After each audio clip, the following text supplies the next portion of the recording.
presentasikan hasil dari tugas kelompok pertama, yaitu tugas struktur data, transmisi data pada model OSI.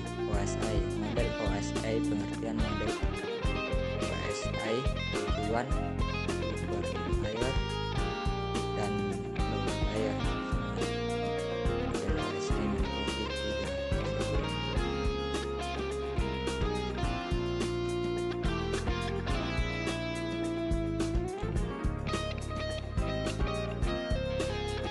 Kita masuk pada pengertian model OSI. Pengertian model OSI, model referensi jaringan terbuka. OSI adalah sebuah model arsitektural jaringan yang dikembangkan oleh Badan OSI di Eropa pada tahun 1977. Kemudian OSI model data meliputi application, presentation, session, segment, transport, packets, network, frames, data link, bits, physical.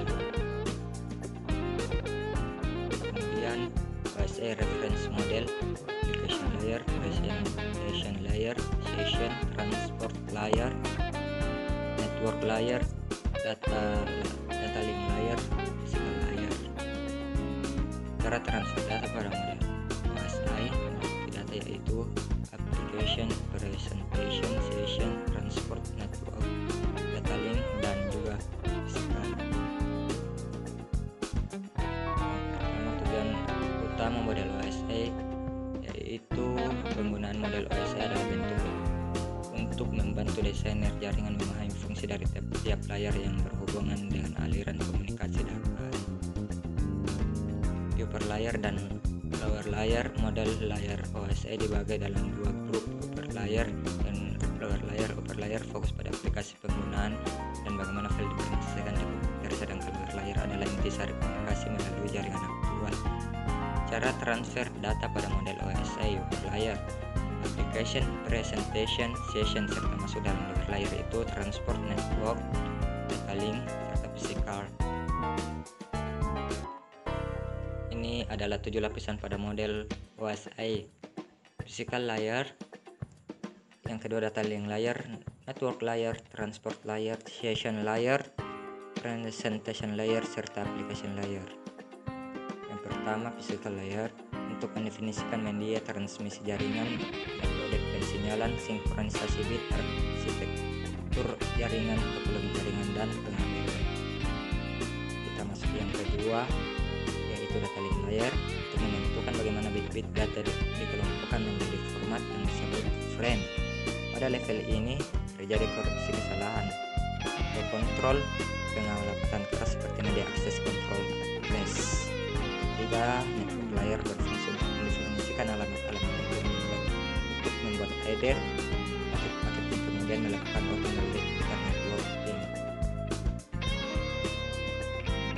Keempat, layer itu untuk memecah data ke dalam paket-paket atau serta memberikan nomor urut kepada paket yang dapat disusun kembali pada sisi. Tujuan setelah diterima level ini membuat sebuah tanda bahwa paket diterima dengan sukses.